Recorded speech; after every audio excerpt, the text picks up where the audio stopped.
So, I participated in a cuckoo clock rescue.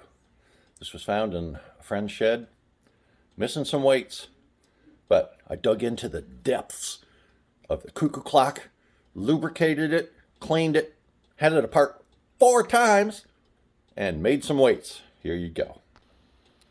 Here is my Redneck cuckoo clock.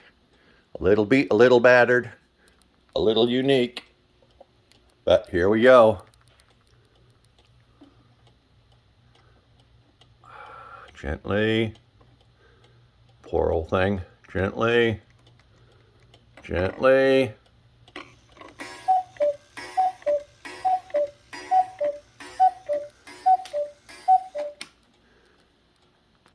Yeah, I got it.